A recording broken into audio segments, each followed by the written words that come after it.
After the BBI was stopped, the DP under his capacity addressed the nation with joy that shocked many. Courage of the judges who have bravely defended the Constitution. God bless them. This is therefore a moment of reflection and appreciation. We thank the Almighty God for giving us this unique day to celebrate our progress as a people and as a nation. We celebrate our institutions which have come of age, foremost the judiciary. Our Constitution continues to reveal itself anew, day after day, and the living expression of the sovereign will of Kenyans. We rejoice in the timeless spirit of freedom that remains alive in our land.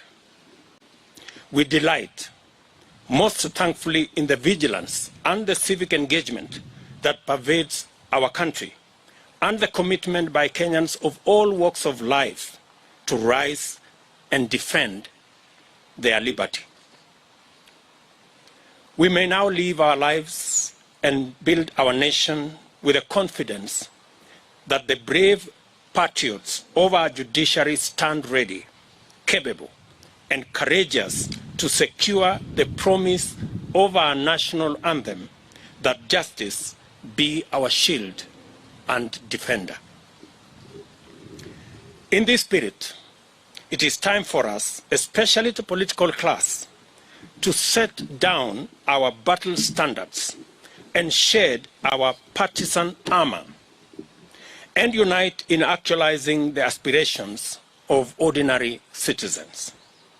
It is time for us to join hands and pursue the priorities of Wananchi with the same urgency, vigor that has been dedicated to the BBI. We must make up for all the time lost, resources spent, and opportunities foregone in the knowledge that time is of the essence. For truly, it is never too late to do the right thing. I therefore plead with all leaders to harness the spirit of bipartisanship and direct our minds and energy towards efforts that positively affect the well-being of all our citizens. I strongly urge that our starting point in this endeavor is to apply our best collective efforts, mobilize and commit adequate resources towards the decisive management of the COVID-19 crisis in order to free up the country, return our people to work, and restore our economy to its full flight. We must agree that rolling out a vaccination program to cover the entire nation is imperative if our nation is to have any hope of recovering lost time and catching up with a world that is quickly recapturing its rhythm. Nothing can stop us from achieving full success if we are all united in purpose and pursue this goal with a resolute momentum, energy, and resources previously earmarked for constitutional change.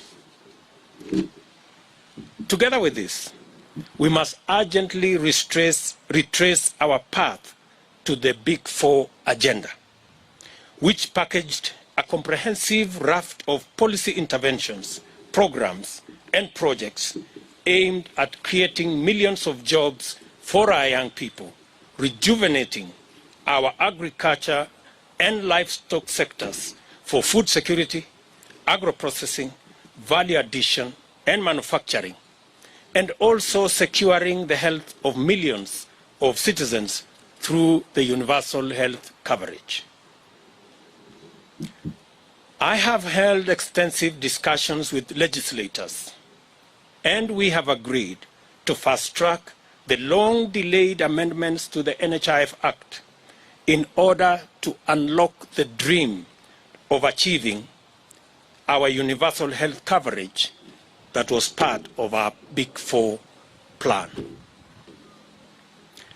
We have also agreed on a similar initiative to reintroduce amendments to the Housing Act to establish the framework for the actualization of the housing fund that is a prerequisite for unlocking the housing program envisaged under the Big Four plan.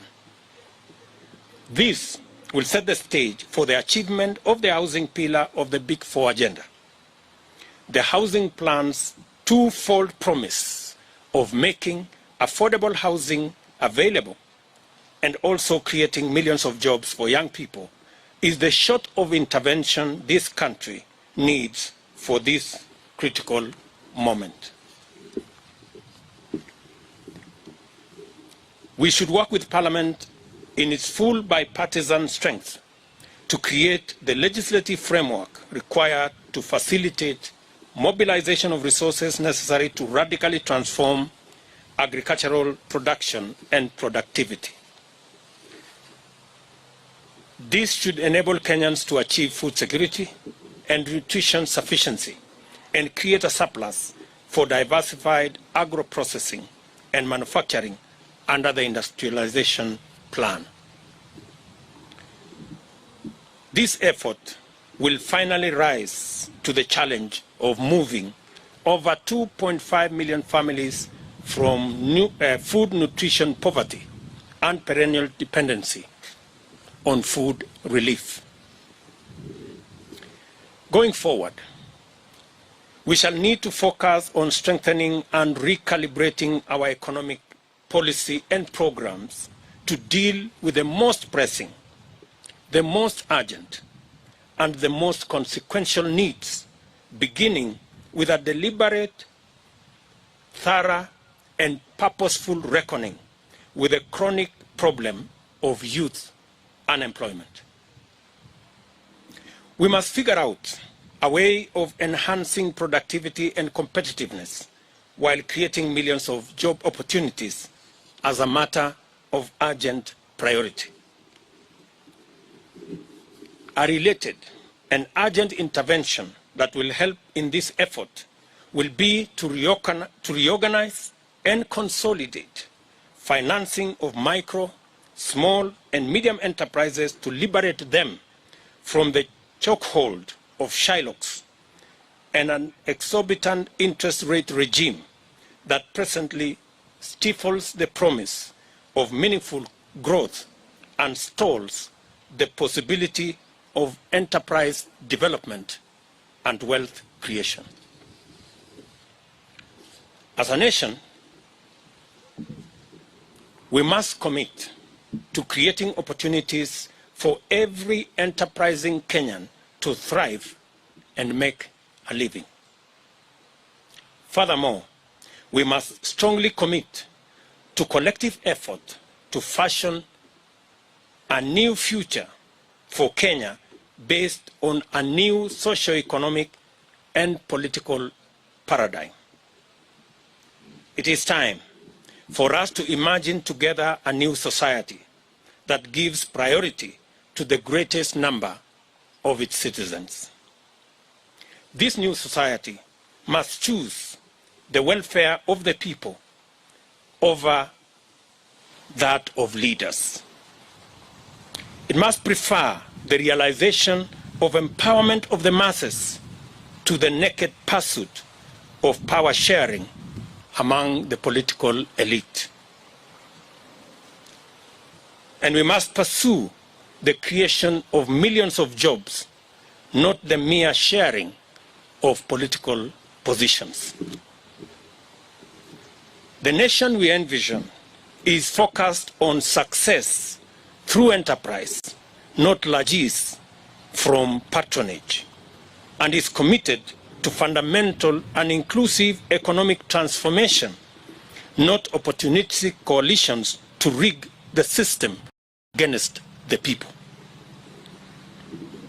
We cannot and must not, in all honesty, embark on a discourse about the future of our nation without the largest owners of that future: the youth, the young people, are and by far the demographic most affected by the grave state of affairs in our country. The overwhelming majority of young people suffer the brunt of joblessness. Many have been driven to depression. Many have become victims of drug abuse syndicates. And the vast majority are hostages of burdensome debts. Today, I call on each and every young person in our country to step forward, to stand up to be counted, to summon their energy, talent, knowledge, and expertise to imagine, fashion, and create a new Kenya. I urge the young people of our nation to refuse to be sidelined, to resist to be marginalized, but to assume their rightful place at the center of national discourse. Your place at the center of the national discourse is your right. Do not wait to be invited. Your future and that of our nation is anchored and premised on your readiness to assume your rightful position. Now, henceforth, we must build an alliance of all Kenyans with our young people at the core so that we can tap into our creativity, our talent, and our energy to fashion a new Kenya where success is not based on who you know, but how hard you work. A Kenya where nobody is left behind. As leaders, we must consolidate the beauty of our dreams by believing in the promise of our young people. We must deliberately, purposefully, and meaningfully turn to and keep our focus on listening to the youth and ceding ever greater space for them to express themselves and actualize their aspirations. The issues affecting our young people must be our most important priorities, and they must be at the core of all future-oriented policies and actions. United as brothers and sisters in this great task, with the Almighty God going ahead of us, let us build this, our nation, together. Thank you very much.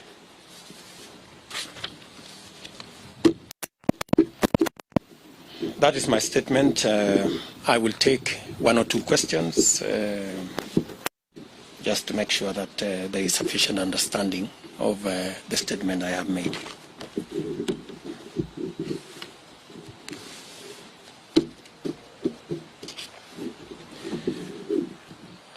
Do we have any questions, or the statement had sufficient clarity? Thank you very much, good people. Have a good weekend. Asanteni sana.